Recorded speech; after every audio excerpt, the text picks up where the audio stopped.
இனிய மாலை வணக்கம். ஐயனார் ஜானகி அம்மாள் கல்லூரி தமிழ்துறை சார்பாக நிகழக்கூடிய நூல் வாசிப்பு மன்றம் நிகழ்வு 281. இன்றைய நிகழ்வில் நம்மிடையே நூல் கருத்துரை வழங்குவதற்காக கம்பம் ஆதி சுஞ்சனகிரி மகளிர் கல்லூரியினுடைய கணினித்துறை தலைவர், மதிப்பிற்கும் மரியாதைக்கும் உரிய திருமிகு மு பாபி அவர்கள் வருகை வந்திருக்கின்றார்கள். எனக்கு இந்த பேரை பார்த்த உடனே எனக்கு சின்ன வயசுல ஹிந்தி படம் பாபி படம் பார்த்தது நினைவுக்கு வந்துருச்சு. ஏன்னா அது ஒரு புகழ்மிக்க ஒரு திரைப்படம் இல்லையா? அதே மாதிரி இவங்களுமே கேட்டா இவங்களோட அந்த ஆர்வத்தையெல்லாம் நான் படிச்சு பார்க்க எனக்கு அவ்வளவு மகிழ்ச்சியா இருந்தது. புத்தக வாசிப்புல சிறு வயதுல இருந்தே தன்னை ஈடுபடுத்தி கொண்டிருக்கக்கூடிய நல்ல வாசிப்பாளர். சிறுவர் மலரில் தொடங்கி ஆனந்த விகடன் வரை வாசிக்கக்கூடிய ஒரு பழக்கமுடைய ஒரு தொடர் வாசிப்பாளர். அதற்கு மேலாக எஸ் ராமகிருஷ்ணன், ஜெயமோகன், சுஜாதா போன்ற ஆளுமைகளால் எழுத்து ஆளுமைகளால் ஈர்க்கப்பட்டு தொடர்ச்சியாக அவர்களுடைய எழுத்துக்களை வாசித்து நேசித்து வரக்கூடிய ஒரு நல்ல ஆர்வலர். நான் படிக்கின்ற காலத்திலே கல்லூரி நூலகத்திற்கு சென்று தேடி தேடி தேடி இந்த ஆளுமையாளர்களினுடைய எழுத்தை படித்தேன் என்று ஒரு கணினி அறிவியல் துறையை சார்ந்த ஒரு பேராசிரியர் பதிவு செய்திருப்பது மகிழ்ச்சி தருகிறது. ஏனென்றால் தமிழ் துறையை சார்ந்தவர்கள் கூட ஒரு பின்னோக்கி பயணம் செய்கின்ற பொழுது ஒரு முன்னோக்கி தமிழை அழைத்து செல்லக்கூடிய ஒரு வாய்ப்பை உருவாக்கி இருக்கிறார் பேராசிரியர் என்றுதான் என தோன்றுகிறது. கொரோனா காலகட்டத்திலே பறவை நோக்களில் தான் மட்டுமல்லாது தன்னுடைய குடும்பம் சார்ந்த கணவன், மகன் அனைவரையும் இணைத்து கொண்டு அந்த பறவை நோக்களிலே ஈடுபட்டு கொண்டிருக்கக்கூடிய ஒரு தன்னார்வலராக, சுற்றுச்சூழல் சார்ந்த ஒரு ஆர்வலராக, ஒரு அக்ரிணை சார்ந்த ஒரு நேசிப்பாளராகவும் அம்மையார் அவர்கள் திகழ்கின்றார்கள். பயணம் செய்வதும் அவர்களுக்கு மிகப்பெரிய ஒரு ஒரு நடைமுறை ஒரு செயல்பாடாக இருக்கிறது. இந்தியா முழுவதுமாக பயணம் செய்யக்கூடிய ஒரு வாய்ப்பினை பெற்றிருக்கின்றார். அதாவது வடபகுதியில் இருக்கக்கூடிய காசிரங்கா, கிர் சரணாலயங்கள், காப்புக்காடுகள், புலிகள் காப்பகங்கள், பொது இயற்கை வாழிடங்கள் முதலான பல்வேறு இடங்களுக்கு பயணித்திருக்கின்றார். எனக்கெல்லாம் இவரோட இதை வாசிக்கிறப்பவே வைரமுத்துவோட 5 பெரிதா 6 பெரிதா அப்படிங்கிற அந்த கவிதை தான் ஞாபகம் இருந்துச்சு. எந்த பறவையினும் கூடு கட்டி வாடகை கூடுவதில்லை, எந்த விலங்குக்கும் சர்க்கரை வியாதி இல்லை, அவ்வளவு எழுதுவாரு. அப்ப என்னன்னு கேட்டா மனிதர்களை நேசிக்கிறது, மனிதர்களோட பழகணும், எல்லையோடு பழகலாம், எல்லையற்று பழகலாம். அப்படின்னா யாரோட பழகலாம்? அந்த அக்னிகளோட. அப்ப அதை எல்லையற்று பழகக்கூடிய ஒரு மனித நேசிப்பை செய்யக்கூடிய இந்த அம்மையார் அவர்கள் பறவை ஆர்வலராக, தமிழ்நாட்டினுடைய பறவை ஆர்வலர் கூட்டமைப்பில் தன்னை உறுப்பினராகவும் இணைத்துக் கொண்டிருக்கின்றார். ஈரநில பறவைகள் கணக்கெடுப்பிலே தன்னுடைய கல்லூரி மாணவர்களோடு இணைந்து 4 ஆண்டுகளாக ஒரு மிகப்பெரிய சமூக சேவையை செய்து வருகிறார் என்றுதான் கூற வேண்டும். இன்று அம்மையார் அவர்கள் தியோடர் பாஸ்கரன் எழுதியிருக்கக்கூடிய நல்ல ஒரு நூல் விண்ணிழந்த சிறகு. திருப்பி அவர் பறவை பத்தி தான் பேசுவார். ஏன்னா தியோடர் பாஸ்கரன் வந்து ரொம்ப அட்டகாசமா எழுதுவார். அவருடைய எழுத்தே வந்து என்ன கேட்டா இயற்கை சார்ந்தும், பறவைகள் சார்ந்தும், விலங்குகள் சார்ந்தும், இயற்கை தான் முழுவதுமே. தியோடர் பாஸ்கரனை வாசித்தோம் அப்படின்னா மொழிபெயர்ப்பு நூலாக இருந்தால் கூட ரொம்ப எளிமையாக வந்தனா சிவா போன்றவர்கள்லாம் மொழிபெயர்த்திருக்கிறாங்க. அப்ப அந்த மொழிபெயர்ப்பு கூட ரொம்ப நல்லா தான் இருக்கும். ஆனா விண்ணளந்த சிறகு அப்படிங்கிறது அம்மையார் அவர்கள் விருப்பப்படக்கூடிய அந்த பறவைகளை குறித்த நூல் என்று நான் எழுதுகின்றேன். நல்லதொரு நூலை தேர்ந்து வரைந்திருக்கின்றார். ஒரு கணினி அறிவியல் துறை சார்ந்து, தொழில்நுட்பம் சார்ந்தும் தன்னை அறிவுபூர்வமாக நிலைநாட்டி கொண்டிருக்கக்கூடிய ஒரு அம்மையார்.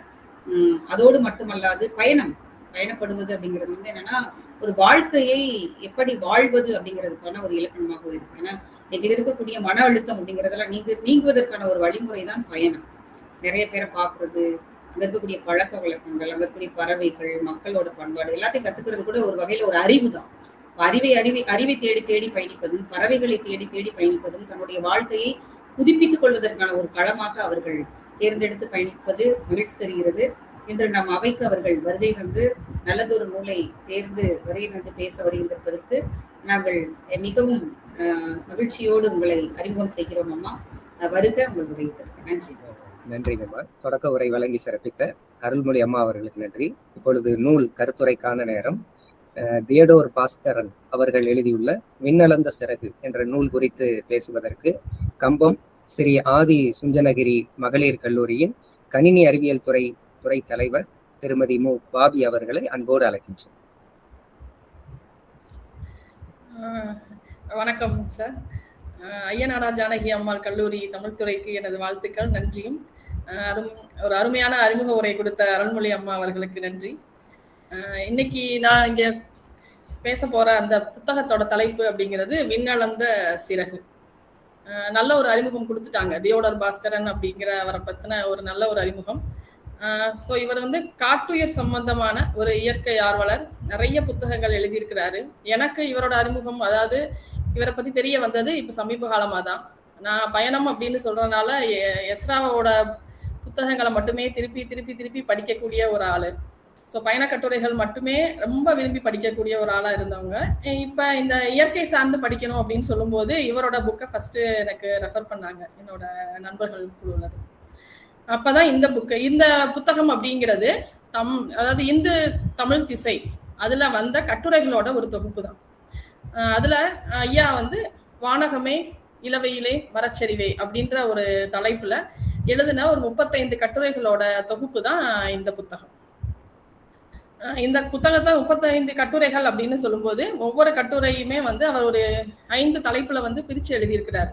பறவைகளை பத்தியும் எழுதியிருக்கிறாரு, அடுத்து வந்து பாலூட்டிகள் அப்படின்னும், தாவரங்கள், அடுத்து ஆளுமைகள் அப்படின்னு ஒரு 5 தலைப்புல வந்து எழுதியிருக்கிறார்.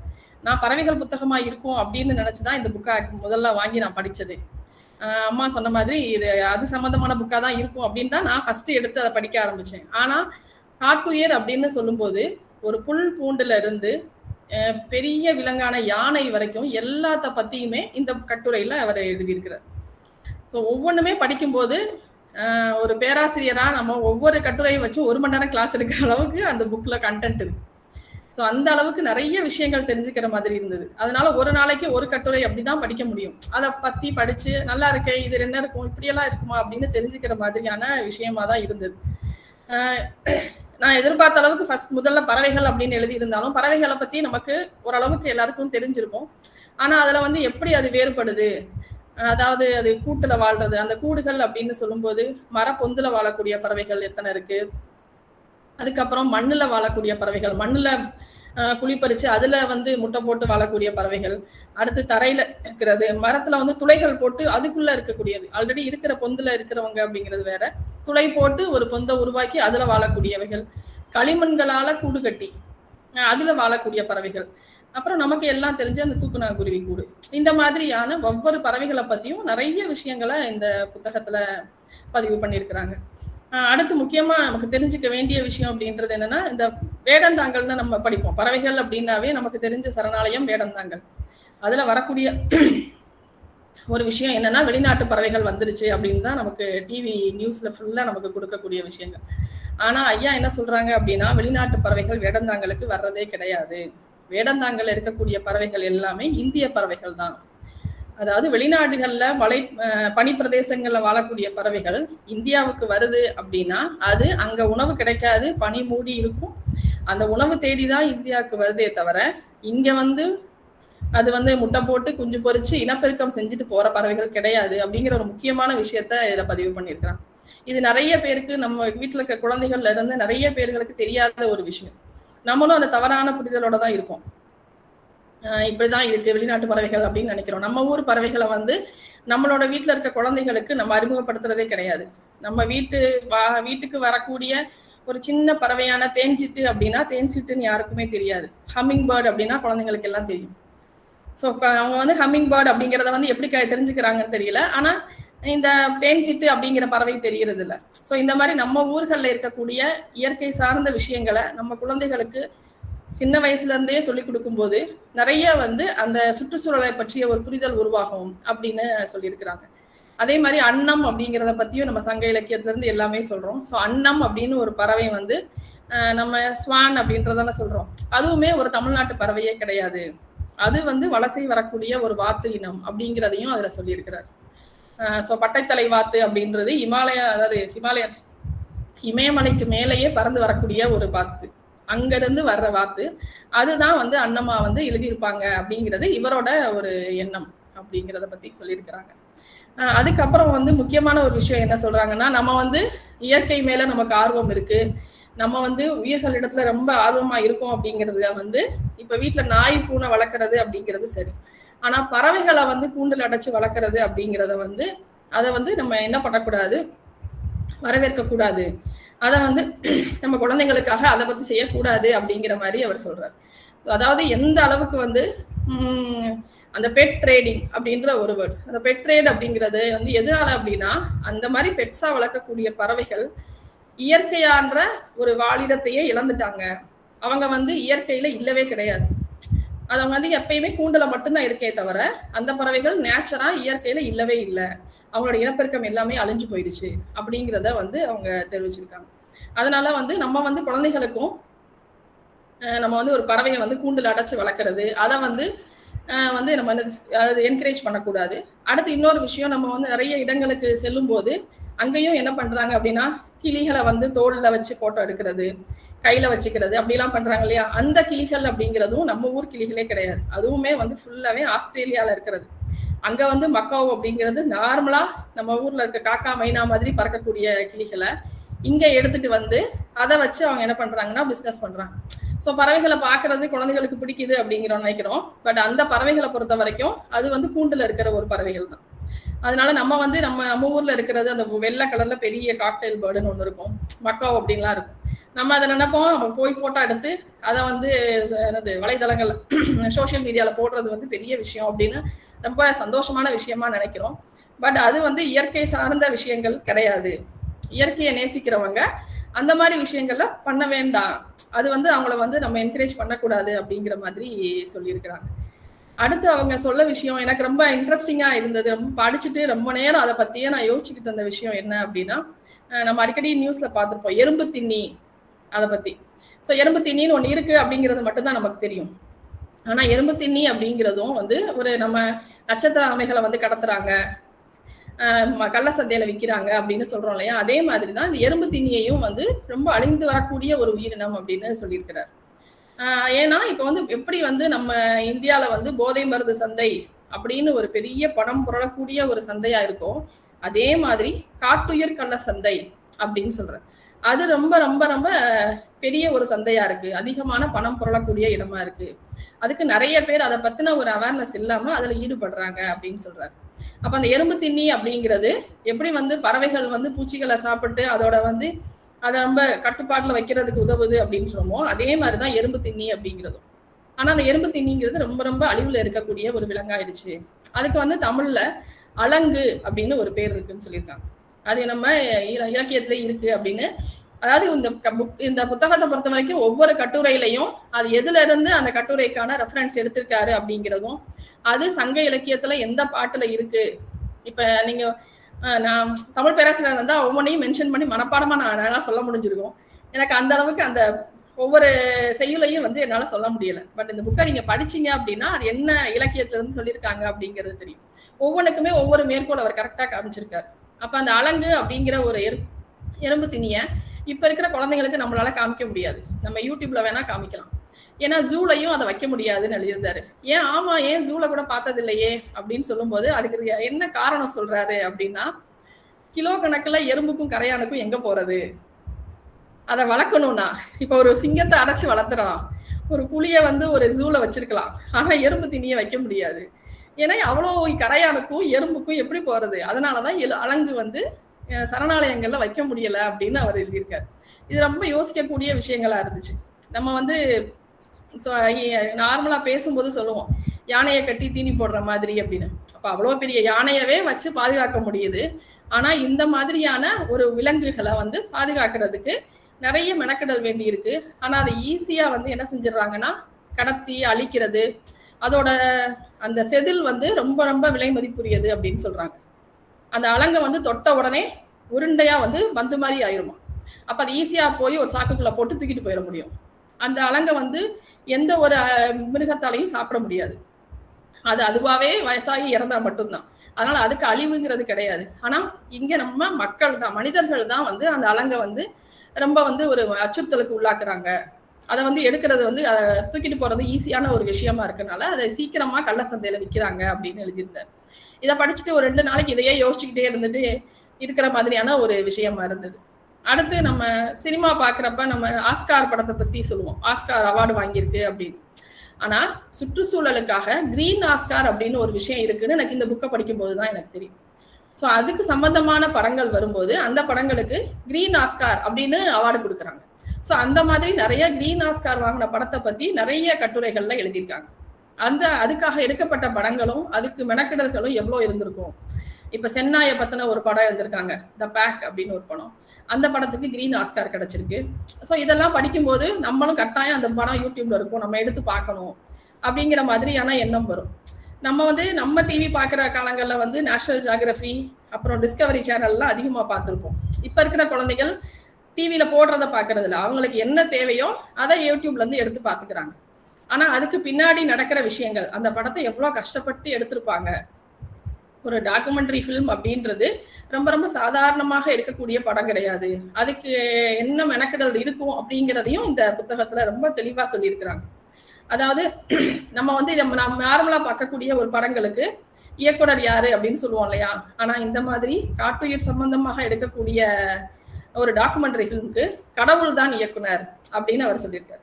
ஏன்னா இதுல எந்த கட்டுப்பாடும் கிடையாது. அதுல நடிக்கக்கூடிய அந்த காட்டுயிர்களுக்கு எந்த ஒரு கட்டுப்பாடும் நமக்கு கிடையாது.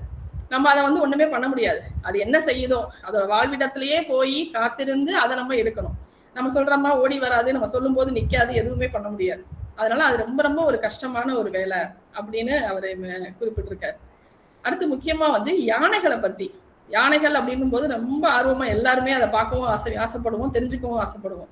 ஆனா இங்க யானையை பத்தி அவர் எழுதியிருக்கிறது என்ன அப்படின்னா, 13 ஆசிய நாடுகள்ல யானை இருக்கு. ஆனா அதிகமா இருக்கக்கூடியது நம்ம இந்தியால. அது இந்தியாவுக்கான ஒரு பெரிய ஒரு போற்றத்தக்க விஷயம் அப்படின்னே நம்ம சொல்லலாம். ஆனா இந்த யானைகள் சங்க இலக்கியங்கள்ல நிறைய இடங்கள்ல இருக்கு அப்படின்னு அவர் சொல்லியிருக்கார். யானைகளுக்கான பேர் அப்படிங்கிறது இங்க இருக்கிற அத்தனை பேருக்குமே தெரிஞ்சிருக்கும். நிறைய பேர் இருக்கு அப்படின்னு. போர்க்களத்துல இருக்கிற யானைக்கு பேரு களிறு, அரசர்கள் வச்சிருக்க யானைக்கு பேரு கரி, பெண் யானை அப்படின்னா பிடி. இந்த மாதிரி ஒவ்வொன்றையும் அவர் சொல்றாரு. இது நம்ம நார்மலா ஆமா நம்மளும் தமிழ் படிக்கும் போது படிச்சிருக்கோமே அப்படின்னு தெரியும். ஆனா இவர் குறிப்பிட்டிருக்க ஒரு விஷயம் என்ன அப்படின்னா, போர்களுக்கு நம்ம அரசர்கள் யானைகளை பழக்கப்படுத்தினது ஒரு பெரிய விஷயம் அப்படின்னு சொல்றாரு. அதாவது யானைகளோட அழிவு அப்படிங்கிறது பிரிட்டிஷாருக்கு அப்புறம் தான் ஆரம்பிச்சிச்சு. நம்ம நாட்டுல இருக்கிற அரசர்கள் அப்படிங்கிறவங்க யானைகளை ரொம்ப பத்திரமா வச்சிருந்தாங்க, நிறைய பழக்கப்படுத்தி நிறைய விஷயங்களுக்கு பயன்படுத்தி இருக்கிறாங்க. அப்ப எண்ணிக்கை குறையவே இல்லை அப்படின்றாரு.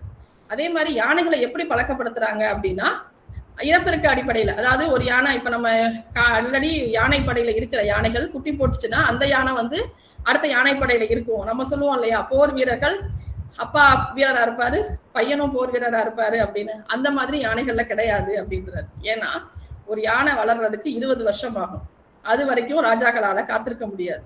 அதனால குட்டிகளை அவங்க பழக்கப்படுத்தவே மாட்டாங்க. காட்டுல இருந்து புடிச்சிட்டு வந்துதான் யானைகளை பழக்கப்படுத்தியிருக்காங்க. அது அவங்களுக்கு ரொம்ப ஈஸியான ஒரு விஷயமா இருந்திருக்கு. அப்ப இந்த விஷயத்த படிக்கும் போதும் ஆமா இப்படி ஒண்ணு இருக்கா அப்படின்னு தெரிஞ்சுக்கிற மாதிரி இருந்தது. அப்ப யானைகளை பழக்கப்படுத்தி அதை போர்ல ஈடுபட்டது எப்படி நம்ம இப்ப இருக்கிற போர்க்காலங்கள்ல பீரங்கிகள் இருந்ததோ அந்த பீரங்கிக்கு ஈக்குவலா யானையை பயன்படுத்தியிருக்காங்க அப்படின்னு எழுதியிருந்தார்.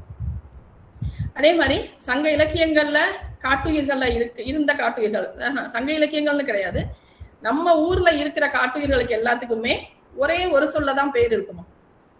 வெளிநிலத்துல இருந்து நம்ம ஊர்லயே இல்லை, இப்ப ஆஸ்திரேலியால இருந்து இங்க கொண்டு வந்திருக்காங்க, ஆப்பிரிக்கால இருந்து கொண்டு வந்திருக்காங்கன்னு சொல்றோம் இல்லையா, அதுக்குதான் 2 பெயர்கள் இருக்கும் அப்படிங்கிறது. இதுவும் ஒரு புதிய விஷயமா இருந்துச்சு எனக்கு. இப்ப நம்ம ஊர்ல இருக்கிறதுனா யானை, புலி, மயில் இப்படின்னு ஓரிடத்துல அதாவது ஒரு வார்த்தையில பேர் இருக்கும். ஆனா வரிக்குதிரை, ஒட்டகச்சிவிங்கி இவங்கெல்லாம் நம்ம நிலத்தோட உயிர்கள் கிடையாது, வேற நில உயிர்கள் அப்படின்னு சொல்லும்போது பேர்ல வச்சு கூட நம்ம தமிழ்ல எவ்வளவு அழகா வேற்றுப்படுத்தி காமிச்சிருக்காங்க. இது அப்ப அதை வச்சே நம்ம ஐடென்டிஃபை பண்ணிடலாம், இது நம்ம ஊரு, இது வேற ஊருக்கான அனிமல்ஸ் அப்படிங்கறத தெரிஞ்சுக்க முடியும் அப்படிங்கிற மாதிரி. அடுத்து குரங்குகளை பத்தியும் நிறைய எழுதியிருக்காரு. குரங்குகளோட அழிவு பத்தியும் எழுதியிருக்கும் போது எனக்கு அதுல அதாவது நான் ஒவ்வொரு கட்டுரையும் இருக்கு, எனக்கு ரொம்ப பிடிச்சு சொன்ன உடனே கொஞ்சம் எல்லாருக்கும் புரியுற மாதிரியான விஷயங்களை சொன்ன உடனே ஆமால அப்படின்னு நினைக்கிற மாதிரி விஷயங்களை மட்டும்தான் நான் இங்க இப்ப பதிவு பண்ணணும்னு நினைச்சிருந்தேன். அதுல என்ன சொல்லியிருக்காரு அப்படின்னா, நிறைய வகை விலங்குகளை பத்தி எழுதியிருக்காரு. அப்ப குரங்குகளை பத்தி, குரங்குகளோட வகைகளை, அதுல ஹூலக் அப்படின்னு ஒரு குரங்கு இருக்கு, அதுவும் வால் இல்லாதது, சிம்பன்சி அப்படின்னு சொல்லுவோம் இல்லையா, அதுக்கெல்லாம் மனித குரங்கு அப்படிங்கிற வார்த்தை தப்பான வார்த்தைங்கிறாரு. எப்படி நீங்க குரங்குகளை மனிதர்களோட கம்பேர் பண்ணுவீங்க? நம்ம அறிமுக உரையில அம்மா சொன்னாங்க இல்லைங்களா, வைரமுத்துவோட கவிதை, அந்த மாதிரி இவரை குரங்குகளை மனிதர்களோட சொல்லக்கூடாது. அதுக்கு சரியான பெயர் என்ன அப்படின்னா வாலில்லா குரங்கு, அதைத்தான் சொல்லணுமே தவிர மனித குரங்குன்னு சொல்லக்கூடாது. நம்மளை பொறுத்த வரைக்கும் மனுஷ குரங்கு அப்படின்னு தான் நம்ம பார்ப்போம். ஜூல ஒரு சிம்மன்சி இருக்கு அப்படின்னா நம்ம பார்த்தோன்னே மனுஷ குரங்குன்னு நினைப்போம். ஆக்சுவலா அது மனுஷ குரங்கு கிடையாது, வாலில்லா குரங்கு அப்படிங்கிறதா சரியான பதம் அப்படிங்கிற மாதிரி அவர் சொல்லியிருக்கிறாங்க. அடுத்து நாய்களை பத்தியும் சொல்லியிருக்கிறாங்க. நாய்களை வந்து எப்படி நம்ம யானைகளை வந்து போருக்காக பயன்படுத்தி இருக்காங்களோ அதே மாதிரி நாய்களை வந்து வேட்டைக்கு பயன்படுத்தினது. அப்ப வேட்டை நாய்கள் அப்படிங்கிற ஒரு இனமே இருக்கு. இப்ப நம்ம ஊர்ல இருக்கிற தெருநாய்களால நிறைய பிரச்சனைகள் அப்படின்றதும் அது ஒரு தனி ஆர்டிக்கலாவே எழுதியிருக்காங்க. ஆனா இங்க வேட்டை நாய்கள் அப்படின்னு சொல்லும் போது ஹிமாலயாஸ்ல ஒரு வேட்டை நாய் இருக்கு, அப்புறம் ஆஸ்திரேலியால ஒரு வேட்டை நாய் இருக்கு அப்படின்லாம் சொல்றாரு. அந்த வேட்டை நாய் அப்படிங்கறத எப்படி பழக்கப்படுத்தியிருப்பாங்க இப்ப, அதாவது ஆஸ்திரேலியால வந்து இருக்கிற வேட்டை நாய் அப்படிங்கிறது நம்ம இந்த கார்ட்டூன்ல எல்லாம் பார்த்திருப்போம். டாம் அண்ட் ஜெரி கார்ட்டூன்லாம் அந்த மாதிரி கார்ட்டூன்ல பார்க்கும்போது நாயோட டியூட்டின்னு இருக்கும். கரெக்டா வந்து ஆடுகளை எல்லாம் ஒவ்வொரு ஆடுகளையும் ஒவ்வொரு 20 ஆடு அப்படின்னா 20 ஆடா ஒவ்வொரு பட்டியலையும் போய் அடைக்கும். இந்த மாதிரி எல்லாம் அதுகளுக்கு நம்ம ட்ரைனிங் கொடுத்துருப்பாங்களாம். அப்ப அந்த வேட்டை நாய் அப்படிங்கிறது அவ்வளவு ஒரு மனுஷன் செய்யக்கூடிய மாதிரியான வேலைகளை ப்ராப்பரா செய்யுமா. அதை அவர் நேர்லயே போய் பார்த்திருக்காரு. அந்த நாய் வந்து எப்படி அப்படி தள்ளி, அதாவது அந்த கூண்டை தாண்டி போகுது அப்படின்னா லைட்டா கடிச்சு ஆடை வந்து உள்ள இழுக்குமா, வாழை பிடிச்சு இழுக்குமா, ஒவ்வொரு அதோட சவுண்டை வச்சே ஆடுகளை ஃபுல்லா கட்டுப்படுத்துமா. அப்ப அந்த வேட்டை நாய்கள் அப்படிங்கிறவங்க வந்து மோப்ப நாய்களை விட வேட்டை நாய்களை ரொம்ப அழகா பழக்கப்படுத்தியிருக்காங்க. ஆனா இப்ப ஆடுகளோட ரோமங்கள் எல்லாம் யூஸ் பண்ணக்கூடாது, அந்த மாதிரி நிறைய விஷயங்கள் வந்தனால இந்த வேட்டை நாய்களுக்கான வேலைகளும் குறைஞ்சிருச்சு. ஆனா தமிழ்நாட்டுல வேட்டை நாய்களே கிடையாது அப்படின்றாரு. அதாவது இந்த அளவுக்கு பழக்கப்படுத்துறது. ஏன்னா இங்க வந்து ஆட்டு மந்தைகள் ரோமங்கள் அது மாதிரி எல்லாம் கிடையாது. அது எல்லாமே பனிப்பிரதேசங்கள்ல இருக்கிற ஆடுகளுக்கு தான் அந்த மாதிரி இருக்கு. அதனால தமிழ்நாட்டுல இருக்கிற நாய்கள் எல்லாமே நம்ம மோப்ப நாய்களாகவும் வீட்டுக்காக வளர்க்கிற நாய்களாகவுமே தான் வச்சிருக்கிறோம் அப்படின்னு எழுதியிருக்கிறார். இப்படி பறவைகளை சொல்லிட்டாரு, விலங்குகளை சொல்லிட்டாரு. அடுத்து தாவரங்கள் அப்படின்னு வரும்போது தாவரங்களை பத்தி சொல்லும்போது நமக்கு எல்லாமே தெரிஞ்ச அந்த பிரம்ம கமலம், அதுவுமே அடிக்கடி பேப்பர்ல வரும், இந்த ஊர்ல பிரம்ம கமலம் பூத்திருக்கு அப்படின்னு. ஸோ அந்த பிரம்ம கமலத்தை பத்தியும் அவர் சொல்றாரு. நம்ம ஊர்ல பிரம்ம கமலம்னு சொல்றோம், அதை வந்து சொர்க்கத்தின் பூ அப்படின்னு சொல்லுவாங்களாம், நிஷா காந்தி அப்படின்னு சொல்லுவாங்களாம். இப்ப இந்த பிரம்ம கமலத்தை பத்தி நமக்கு தெரியும், அது வந்து ஒரே ஒரு நைட்டு மட்டும்தான் பூக்கும், அது அன்னைக்கே வாடிடும், வருஷத்துக்கு ஒரு தடவை பூக்கும். இந்த விஷயம் தான் எனக்கும் தெரிஞ்ச விஷயம். எங்க வீட்டு பக்கத்துலயும் பூத்துக்கும் போது நாங்களும் போய் அதுக்கு சாமியெல்லாம் சூடம்லாம் காமிச்சு சாமியெல்லாம் கும்பிடுவாங்க, நாங்களும் போய் அந்த பூஜையில கலந்துக்குவோம். நான் ஃபாரின்ல வந்து ட்ரீட் வைப்பாங்களாம், அன்னைக்கு நைட்டு பூ பூக்குது அப்படின்னு சொன்ன உடனே எல்லாருக்கும் கூப்பிட்டு விருந்து வைப்பாங்களாம். ஏன்னா வருஷத்துக்கு ஒரு தடவை பூக்கிற பூ இல்லையா. ஆனா ஐயா வந்து என்ன எழுதியிருக்காரு அப்படின்னா, அந்த பூவோட இனப்பெருக்கம் எப்படி நடக்குது, அதுக்கு ஒரு அந்துப்பூச்சி அப்படின்னு இருக்கு, அந்த அந்துப்பூச்சியால மட்டும்தான் நடக்குது. அப்ப அந்த அந்துப்பூச்சிக்கு எப்படி தெரியும் இந்த வருஷம் இத்தனாம் தேதி இத்தனை மணிக்கு இந்த பூ பூக்குது, அந்த நேரம் அந்த அந்துப்பூச்சியால மட்டும்தான் இந்த இனப்பெருக்கம் நடக்குது. அந்த பூ வந்து அதுக்கு நைட்டே வாடிடும். அப்ப இந்த பூச்சிகளோட வேலை அப்படிங்கிறதையும் ரொம்ப தெளிவா ஆராய்ச்சி பண்ணி அதை பத்தி எழுதியிருக்காரு. அப்போ ஒரு பூச்சி அப்படிங்கிறது, அந்த பூச்சி என்ன அலைஞ்சிருச்சுன்னா இந்த பூவும் இல்லாம போயிடும்.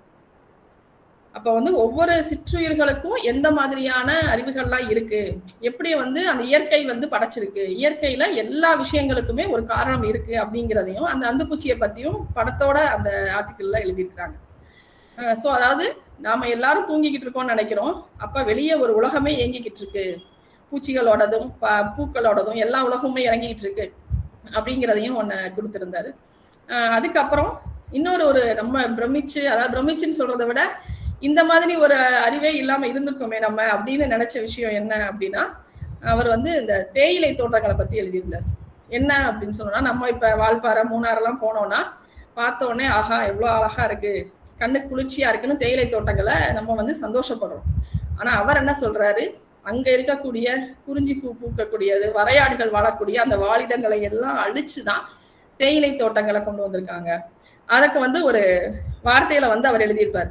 அதெல்லாம் அவர் வந்து வால்பாறை மூணாரை பார்க்கும்போது அவருக்கு எப்படி தோணும் அப்படின்னா, ஒரு ராட்சச நாவிதர் பெருங்கத்தி கொண்டு மலைகளை ஒட்ட சிரைத்து விட்டார் போல. நமக்கு வந்து பச்சை பசேன்னு இருக்கிறது, அவருக்கு பாக்குறதுக்கு அப்படி தெரியுது, பெருங்கத்தி கொண்டு மலைகளை ஒட்ட சிரைத்து விட்டார் போல இருக்குது. அந்த நிலப்பரப்பை பாக்குறப்ப பச்சை பாலைவனமா எனக்கு தெரியுது. சோ இந்த வார்த்தையே புதுசு.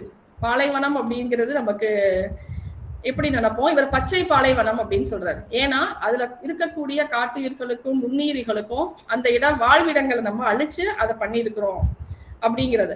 ஸோ இந்த பச்சை பாலைவனம் அப்படிங்கிற வார்த்தையும் ஒரு என்ன சொல்றது, ரொம்ப நாள் அதை பத்தியே யோசிக்கிற மாதிரியான ஒரு விஷயமா இருந்தது.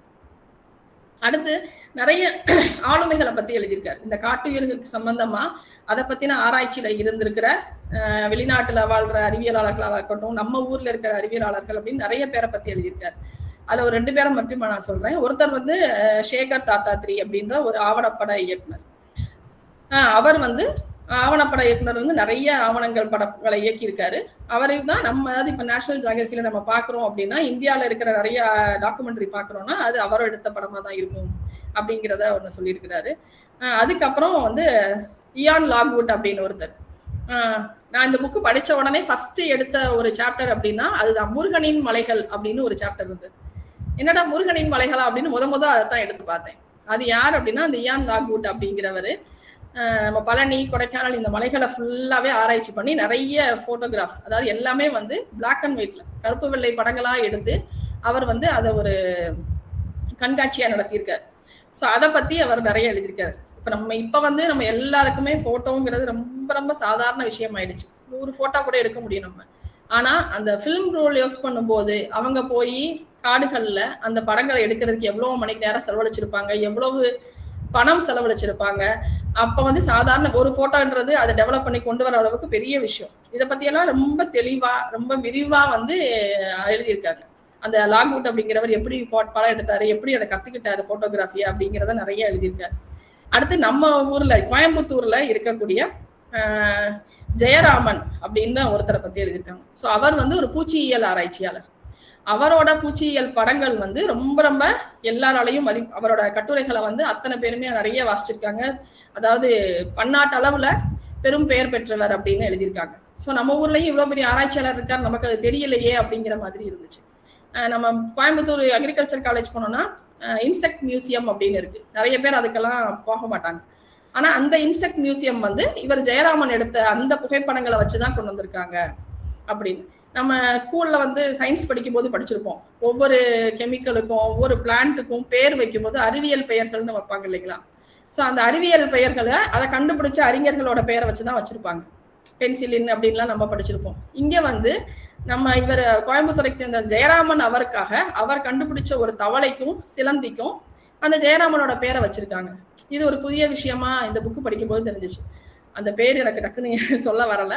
ஸோ அந்த ஜெயராமன் அப்படின்ற பேர் முடிகிற மாதிரியான ஒரு சயின்டிபிக் நேம் தான் அங்க இருக்கிற ஒரு தவளைக்கும் பூச்சிக்கும் கொடுத்துருக்காங்க. இது ஒரு பெரிய சந்தோஷப்படக்கூடிய விஷயம். நம்ம கூட இருக்கிறவங்க இந்த சம காலகட்டத்துல இருக்கிறவங்க இவ்வளவு பெரிய ஆராய்ச்சியாளர்கள் வாழ்ந்துட்டு இருக்காங்க. அவங்கள பத்தின ஒரு தெரியாமையே நம்ம இருக்கிறோமே, பெரிய பெரிய விஷயம், நிறைய விஷயங்கள் எல்லாரையும் தெரிஞ்சவங்க அப்படின்னு செலிபிரிட்டிஸ்னு நிறைய பேரை நினைக்கிறோம். இந்த மாதிரியான ஆராய்ச்சியாளர்கள் இருக்கிறது நமக்கு தெரியல அப்படிங்கிற ஒரு விஷயத்த இந்த புக்கு படிக்கும் போது எனக்கு தெரிஞ்சது. அதுக்கப்புறம் இன்னும் 2 விஷயங்கள் தான். இன்னொன்னு என்னன்னா இந்தியா மேப். நம்ம எஸ்ரா எழுதுற புக்ல தான் வந்து இதை பத்தி டீட்டெயிலா எழுதியிருப்பாங்க.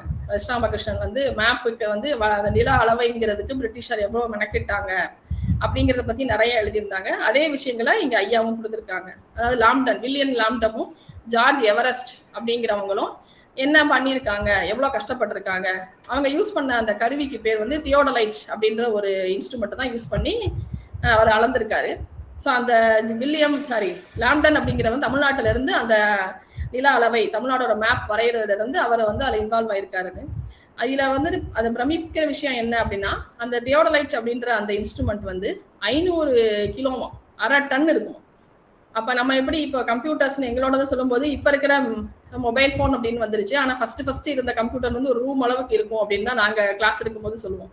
ஃபர்ஸ்ட் ஜென்ரேஷன் கம்ப்யூட்டர் எவ்வளவு பெருசா இருக்கும்னு. அதே மாதிரிதான் இந்த ஒரு இன்ஸ்ட்ருமெண்ட் அப்படின்றது அவ்வளோ ஒரு பெரிய இன்ஸ்ட்ருமெண்டா இருந்திருக்கு. அப்ப முதல்ல அவங்க மேப் ஒண்ணு கொண்டு வரணும், ஒரு வரைபடம்னு வரணும்னு போது அவ்வளோ பெரிய ஒரு கருவியை ஒவ்வொரு இடத்துக்கும் தூக்கிட்டு போய் அதை வச்சு அவங்க பண்ணிருக்காங்க அப்படின்னும் போது ரொம்ப பிரமிப்பா இருந்துச்சு. அதோட போட்டோகிராஃப் எல்லாமே இந்த புக்ல அவங்க கொடுத்துருக்காங்க. ஸோ முதல்ல வந்து தஞ்சாவூர் கோயில் மேல அந்த கருவியை கொண்டு போய் வச்சுதான் அவங்க அந்த டிஸ்டன்ஸ் அளந்திருக்காங்க. அப்ப தூக்கிட்டு தஞ்சாவூர் கோபுரத்துக்கு பெரிய சாளரம் கட்டி தூக்கிட்டு போகும்போது அந்த கருவி கீழே விழுந்து உடஞ்சிருச்சான். அப்புறம் அந்த லாம்டன் அந்த கருவியை கொண்டு போய் திருச்சியில வச்சு 6 மாசம் கழிச்சு அதை திருப்பியும் சரி பண்ணி கொண்டு வந்து அளந்தாரு அப்படிங்கிற மாதிரி ஒரு விஷயத்த பதிவு பண்ணியிருக்காங்க. அப்ப வந்து நம்ம சில விஷயங்கள்லாம் வந்து பிரிட்டிஷ்காரங்க நமக்கு என்னென்ன பண்ணிருக்காங்கன்னு படிச்சுக்கிட்டே வரும்போது இதை படிக்கிறப்ப அப்போ ஒரு மேப் அப்படிங்கிறதுக்கு எவ்வளவு பெரிய எஃபர்ட் எடுத்திருக்கிறாங்க. அது இல்லைன்னா இந்த மாதிரி விஷயங்கள் இப்ப அவர் வந்து அந்த ஜார்ஜ் எவரெஸ்ட் அவர்னாலதான் அந்த எவரெஸ்ட் சிகரத்துக்கு எவரெஸ்ட் அப்படின்னே பேர் வச்சது அப்படின்னு கொடுத்துருக்காங்க. ஸோ அப்ப அந்த ஒவ்வொரு உலகமான உயரமான ஒரு சிகரம் எது, இந்தியாவோட எல்லை என்ன அப்படின்னு அந்த இந்தியா மேப்பை பத்தின ஒரு ஆர்டிக்கலை படிக்கும்போது இந்த மேப்பை ஃபுல்லா நம்ம எப்ப கவர் பண்றது, இந்த மேப்பை ஃபுல்லா நம்ம எத்தனைக்கு சுத்தி பாக்குறது, இவ்வளவு விஷயங்கள் இருக்கே. இப்ப வந்து ஈஸியா நம்ம பாத்துக்கிறோம் ஜிபிஎஸ் அப்படிங்கிறதுல, டக்கு டக்குன்னு நமக்கு தெரிஞ்சிருது. ஆனா இதுக்கு இத்தனை பேரோட மெனக்கெடல் இருக்கு அப்படிங்கிறத படிக்கிறப்ப ரொம்ப நல்லா இருந்தது. அதாவது தியோடர் பாஸ்கரன் ஐயா அப்படிங்கிறவங்க வந்து அஞ்சல் துறையில தான் வேலை பார்த்திருக்காங்க. ஸோ அவர் வந்து அதனால அவருக்கு இந்தியா முழுக்க பயணம் பண்றதுக்கான வாய்ப்பு கிடைச்சிருக்கு. அப்ப அவரு இந்தியா முழுக்க பார்த்த ஒவ்வொரு விலங்குகளை பத்தியும் காட்டுகளை பத்தியும் சொல்லும் போதும் இந்த ஊர்ல இதுக்காக நான் இவ்வளவு மெனக்கெட்டு பார்த்தேன் அப்படிங்கிற மாதிரி எழுதியிருக்காரு. சில விஷயங்களை ஒரு தடவை தான் பார்த்திருக்கேன், சிலதான் பார்த்ததே இல்லை. ஓநாய்களை வந்து பாக்குறதுக்கு 4 நாள் காத்திருந்தேன், சென்னாயை பார்க்கணும், ஒவ்வொரு தடவையும் ஒவ்வொன்றும் எழுதியிருக்காரு. அதே மாதிரி நாங்க சின்ன வயசுல இருந்து நம்ம இருக்கும்போது என்ன சொல்லிட்டு போனா ஸ்டாம்ப் கலெக்ஷன் அப்படிங்கிறது ஒரு பெரிய ஹாபின்னு சொல்லுவோம். இப்ப இருக்க குழந்தைங்களுக்கு ஸ்டாம்ப்னு கேட்டா கூட யாருக்கும் தெரியறதே இல்லை. அந்த மாதிரி அந்த ஸ்டாம்ப் ஒவ்வொரு ஸ்டாம்புக்கும் இவரோட ஐயாவோட எடுத்த புகைப்படங்களை தான் ஸ்டாம்பா கொண்டு வந்திருக்காங்க. அதை பத்தின தகவல்களும் இருக்கு. இப்ப ஒருத்தரை வந்து சிறப்பிக்கணும் அப்படின்னா அவர் பேர்ல ஒரு தபால் தலை வெளியிடுறது. இப்ப தோடர்கள் இருக்காங்க அப்படின்னா தோடர்களை பத்தி தெரிவிக்கணும்னா தோடர்கள் தலை ஒரு தபால் தலை, அது ஐயா எடுத்த புகைப்படம். இப்ப கிர் மாடுகள் அப்படின்னு இருக்கு அப்படின்னா அந்த கிர் மாடுன்றது வந்து நம்ம நாட்டு மாடு அப்படின்னு தெரிஞ்சுக்கணும்னா அந்த கிர் மாடு ஐயா எடுத்த புகைப்படத்தை தான் தபால் தலையா வெளியிட்டு இருக்காங்க. ஸோ அப்போ வந்து தபால் தலை அப்படிங்கிறது எவ்வளோ ஒரு பெரிய ஆவணம், அதுக்கும் சில பேரோட எத்தனையோ பேரோட உழைப்பு இருக்கு. அதை பத்தின ஒரு விழிப்புணர்வையும் நம்மளோட குழந்தைகளுக்கு கட்டாயம் நம்ம தெரிவிக்கணும் அப்படிங்கிறத ஒன்று சொல்லியிருக்கிறாங்க. அடுத்து இறுதியா அவர் சொல்லியிருக்கிறது என்ன அப்படின்னா இந்த சூழலியல் சார்ந்த புத்தகங்கள்ல மொழிபெயர்ப்பு நூல்கள் அப்படிங்கிறத பத்தியும் சொல்லியிருக்காங்க. அம்மா வந்து முதல்ல அறிமுக உரையிலே சொன்னாங்க மொழிபெயர்ப்பு நூல்களை படிச்சிருக்கோம் அப்படின்னு. ஆனா அவரோட பார்வை எப்படி இருக்கு அப்படின்னா சூழலியல் சார்ந்த மொழிபெயர்ப்பு நூல்கள் வந்து நல்லாவே இல்லை அப்படிங்கிற மாதிரி எழுதியிருக்காங்க. ஏன்னா சூழல் பத்தின அறிவு அந்த நாலேஜ் இருக்கிறவங்க அதை மொழிபெயர்த்தாங்கன்னா இன்னமும் சிறப்பா இருக்கும். அவங்க தமிழ் தெரியும் இங்கிலீஷ் தெரியும்ன்றதுக்காக மொழிபெயர்க்கிறவங்கனால சூழல் சம்பந்தமான வரிகளை வந்து அவங்களால மொழிபெயர்க்க முடியல. அப்ப வந்து பெரிய அறிவியலாளர்கள் ஆங்கிலத்துல இருக்கக்கூடிய வெளிநாடுகள்ல பன்னாடுகள்ல இருக்கக்கூடிய பெரிய பெரிய அறிவியலாளர்களோட புக்கு வந்து தமிழ்ல இல்லாம போனது. அப்படி இருந்தாலும் அது சரியா இல்லாம இருக்கிறது ஒரு பெரிய குறைபாடா இருக்கு. ஆனா இப்ப இருக்கிறவங்க கொஞ்சம் கொஞ்சம் அதை நிறைய பண்றாங்க அப்படிங்கிற மாதிரி எழுதியிருக்கிறாங்க. ஸோ அது கொஞ்சம் ரொம்ப சந்தோஷமான ஒரு விஷயமா இருந்தது. அதுல இருக்க தவறுகள் அப்ப நம்ம வந்து இப்ப அந்த டிராவல் எக்ஸ்பி சேனல் பார்க்கும்போது தெரியும். அந்த சேனல் பாக்குறப்ப தமிழ்ல இருந்தா ஏன் இப்படி இருக்கு, அதுக்கு இங்கிலீஷ்லயே பார்த்துட்டு போயிடலாமே, ஏன் இவ்வளவு மோசமா மொழிபெயர்த்திருக்காங்கன்னு நம்ம டிவி சேனலை பார்த்து ஃபீல் பண்ணிருக்கோம். அதை வந்து ஐயா வந்து புத்தகங்கள்ல எழுதி சொல்லியிருக்கும் போது ஒருவேளை அப்படி இருக்குமோ அப்படின்ற மாதிரியான ஒரு எண்ணம் இருந்தது. அடுத்து ஒரே ஒரு விஷயம், இந்த சுற்றுச்சூழலை பத்தி கடைசி அவர் கொடுக்கறது என்ன அப்படின்னா நாடு என்பது மக்களால் மட்டும் ஆனதல்ல, அதில் ஓடும் ஆறுகள் ஓடைகள் காடுகள் மலைகள் அங்கு வளரும் தாவரங்கள் காட்டுயிர் இவை யாவுமே ஒரு நாட்டின் முழு பரிணாமம் அப்படின்னு ஒண்ணு கொடுத்திருக்காரு. ஸோ மரங்கள் அப்படிங்கிறது ஒரு தாவரம் கிடையாது, அது ஒரு வாழிடம் அப்படின்னு நம்ம நினைக்க ஆரம்பிச்சோம்னாவே இது ரொம்ப சுற்றுச்சூழலை பத்தின ஒரு புரிதல் வந்துடும். ஸோ இந்த மாதிரியான ஒரு சுற்றுச்சூழல் பத்தின ஒரு புத்தகத்தை பத்தி பேசுறதுக்கு வாய்ப்பு கொடுத்த எனக்கு வினோத் ஐயா அவர்களுக்கும் ஐயா நல ஜானகி அம்மாள் கல்லூரி தமிழ் துறைக்கும் ரொம்ப நன்றி சார். Thank you sir. நன்றி. இந்த பூமி மனிதர்களுக்கு மட்டும் உரியதென்று, இன்னும் சரியாக சொல்வதென்றால் மனிதர்களை விடவும் பறவைகளுக்கும் விலங்குகளுக்குமானது. அதன் வாழ்வை அறிவது சூழலியல் அறிவாகி நம்முடைய வாழ்விற்கு பயன் சேர்ப்பது. அந்த வகையில மிக அழகான தியோடர் பாஸ்கரன் அவர்கள் எழுதியுள்ள விண்ணளந்த சிறகை நூல் குறித்து மிக அழகாக கவனம் பாபி அம்மா அவர்களுக்கு நன்றியை தெரிவித்துக் கொள்கின்றோம். இந்த நிகழ்வு குறித்து கருத்துரை வழங்குவதற்கு சாத்தூரை சார்ந்த ஆறுமுகசாமி ஐயா அவர்களை அன்போடு அழைக்கும். அனைவருக்கும் என் பணிவான வணக்கங்கள். அதாவது இந்த சின்ன புத்தகம் ஆனா சொன்ன செய்திகள் ரொம்ப நிறைய இருந்தது. அதுவும் ஒரு கம்ப்யூட்டர் சயின்ஸ் சார்ந்த ஒரு பேராசிரியர் வந்து இவ்வளவு அழகா சொன்னது இது. ஆனால் அதுல வந்து நான் அந்த புத்தகத்தை பத்தி அறிவிப்பு வந்தோடனே நான் அதை படிச்சு முடிச்சிட்டேன். என்கிட்ட அந்த புக்கே இருந்தது. அதுல வந்து ஃபர்ஸ்ட் விண்ணளந்த சிறகு, சிறகு என்றாலே சிறப்பு, மனிதனா எட்ட முடியாத உயரம்.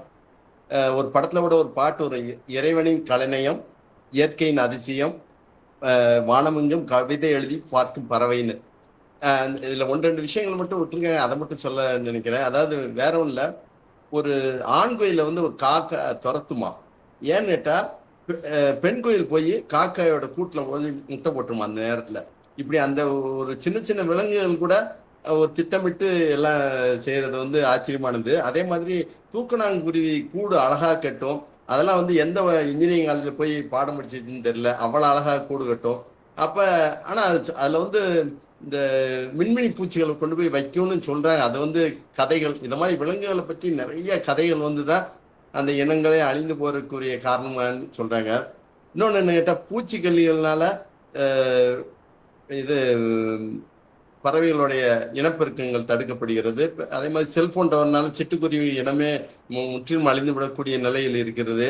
அதே மாதிரி சிவகாசி ஐயனாடார் ஜானகியம்மாள் கல்லூரிக்கும் இயற்கைக்கும் ஒரு நெருங்கிய தொடர்பு இருக்கு. எப்படின்னு கேட்டா, நம்ம நாங்க படிக்கத்துல எங்க விலங்கியல் துறை தலைவர் வந்து ஆல்பர்ட் மோகன்தாஸ் சார், அவங்க வந்து சிலந்தியோடைய ஒரு மேல்புற தோலை பற்றி ஆராய்ந்து அவங்கதான் நம்ம கல்லூரிய முதல் முனைவர். அது ஒண்ணு. பிறகு அந்த கல்லூரியில் அப்ப நான் படிக்கத்துல ஜான்சிங்னு ஒரு பேராசிரியர் பேர் இருக்கும், ஆனா அவங்கள நான் பார்த்ததே இல்லை. ஏன்னுட்டா அவங்க கல்லூரிக்கு பெரும்பாலும் அவங்க களை பண்ணிட்டு காட்டிலே இருப்பாங்க. அவங்க வந்து சென்னாயை பத்தியும் யானைகளை பத்தியும் ரொம்ப ஆராய்ச்சி பண்ணி பிறகு டேராட்டூன்ல போய் அந்த இந்தியன் IFS அந்த கல்லூரிக்கு டைரக்டரா இருந்தாங்க. இப்ப அவங்க பேர்லயே ஒரு சாலை கூட இருக்குன்னு சொல்லியிருக்காங்க. அதாவது காட்டு அவங்க சொன்னதுல சென்னாய் வந்து என்ன பண்ணும்னா, எதிரி வந்துச்சுன்னா சிறுநீரை கழிச்சு அந்த மண்ணை வந்து அது மேல தூவிட்டு ஓடிருமா, தப்பிச்சிருமா.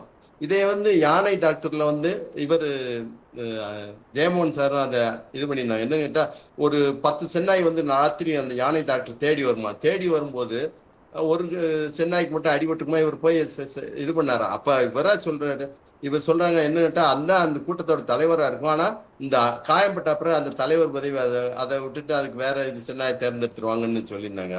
அப்புறம் இன்னொன்னு கிட்ட இவங்க நம்ம டாக்டர் ஜான்சிங் வந்து யானையை பற்றி ஆராய்ச்சிக்கு போதுல அவரும் அவர் கூட சேர்ந்த பேராசிரியர் போதுல ஒரு காட்டு யானை, தனித்து யானை வந்துருச்சு.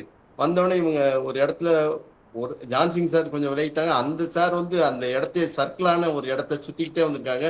அந்த காட்டு யானை தானே, அதுக்கு மணின்னு இருக்கு அதுல, அதனால அது ஒரு இடத்துல நின்றுச்சு. இவர் அதுக்கு முன்னாடி போய் நின்றுட்டாரு, அதனால அவர் இறந்து போயிட்டாரு. அது பெரிய சர்ச்சைக்குரிய ஆனாலும் இவங்க தொடர்ந்து அந்த இதுல இருந்து நல்லா இது பண்ணிட்டாங்க. மொத்தத்துல வந்து காடு வந்து ஒரு காட்டுல வந்து விலங்குகள் அது வாட்டில இயற்கையில இருந்தா அது ஒண்ணும் ஆகாது. இப்ப ஒரு புல்தரையில ஒரு 1000 மாடுகள் மேய்ஞ்சாலும் அந்த புல்தரையில ஒண்ணுமே ஆகாது. அது எவ்வளவு சாப்பிட்டாலும் அடுத்த நாள் புல் வளர்ந்துகிட்டே இருக்கும். அதே இதுல ஒரு மனிதன் நடந்து போயிட்டாங்கன்னா அது 10 நாள் நடந்து போனா அது ஒரு வழித்தடமாவே ஆயிரும்.